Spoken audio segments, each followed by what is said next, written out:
Hey guys, Ed from Paranormal Link, Ohio here, back at it again with another podcast episode. We are now back on track with our cursed season.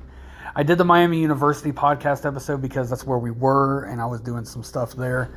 So I'm back on the cursed track. Now, tonight's episode is going to be about the curse of the Hands That Resist Him painting. So we're just going to jump right into it. And again, I want to tell the story of the people that own it. So here we go. There is no doubt a painting is disturbing. It shows a young boy standing next to a girl doll with hollow eyes and a sad, downturned mouth. The doll is holding a strange device with wires coming out of it. The eeriest part of the painting are that the many disembodied children's hands reaching toward the boy through the glass panels of the door just behind him. But even more disturbing than the painting itself are the stories of what happened to people who come in contact with it. It was ordinary enough beginning. It was painted in 1972 by the artist William Stoneham, who was on a contract to produce 2 paintings a month for $200 each in 1974. It was put on display in the Feingarten Gallery in Beverly Hills, California. It was reviewed by the art critic for the Los Angeles Times, Henry Saldus, and purchased by the actor John Marley, perhaps best known for waking up next to that horse's head in The Godfather. But then the story gets weird. A few years after the painting was sold, the art critic Henry Shields died. Then the gallery owner died. Then in 1984, John Marley died. The painting disappeared, not surfacing again until 2000. In a bizarre posting on eBay, the new owners were trying to sell it because they said it was haunted. They claimed that the boy and the doll in the picture would fight with each other during the night, terrifying their 4-year-old daughter. They set up a motion-sensing camera in the room for 3 nights and claimed they captured the boy in the picture, leaving the frame and coming into the room, apparently fleeing in terror.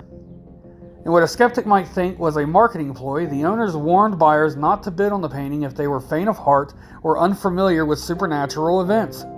More than 30,000 people visited the auction page. Many reported just looking at the painting made them feel ill or upset. The painting ultimately sold for $1,025 to a buyer in Michigan, who is reportedly keeping it in storage and refusing much bigger offers to buy it. Because of the internet sensation, Stoneham came forward with what inspired him to paint such a haunting scene. The boy, he said, was himself. It was modeled on the photograph taken when he was 5. The title comes from a poem written by his then wife. It reads, in part, "The hands resist him like the secret of his birth."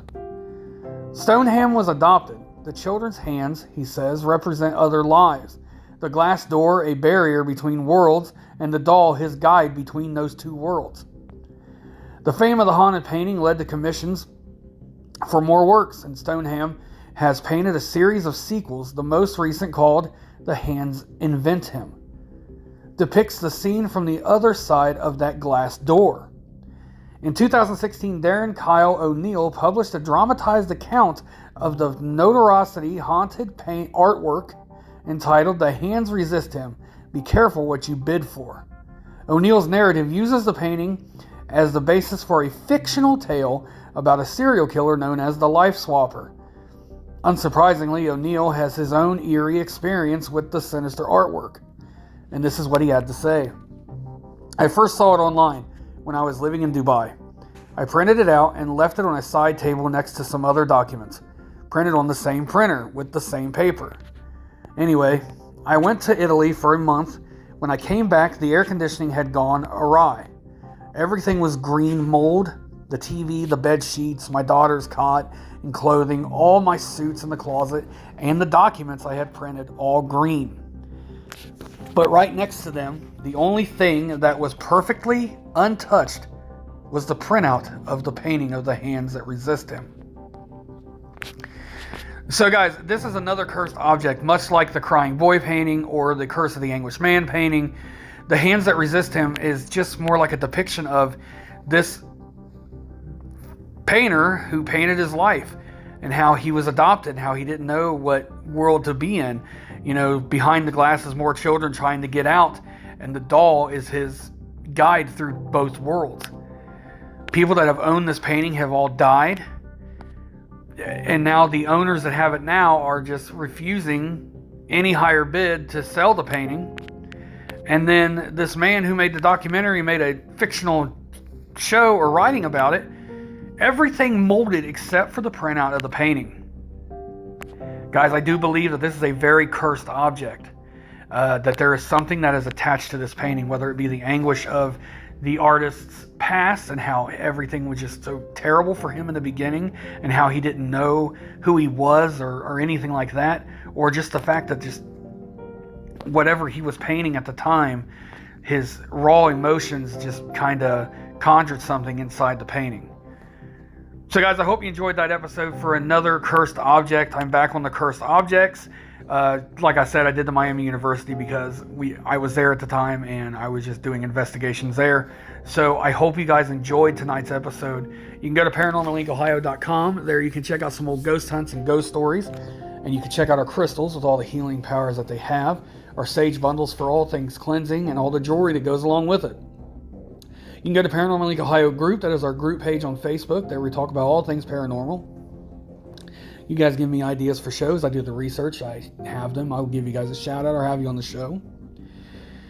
And of course, you can go to Paranormal Inc. Ohio on TikTok and YouTube. There we have some full episodes of the podcast. I don't put every episode on there, so therefore you can just go to any podcast venue out there to listen to the Paranormal Inc. Ohio podcast. Every night at 10 p.m., except for Thursdays and Fridays. The new episode will be at 8 p.m. because on Thursdays and Fridays, I am live on Facebook at 10 p.m.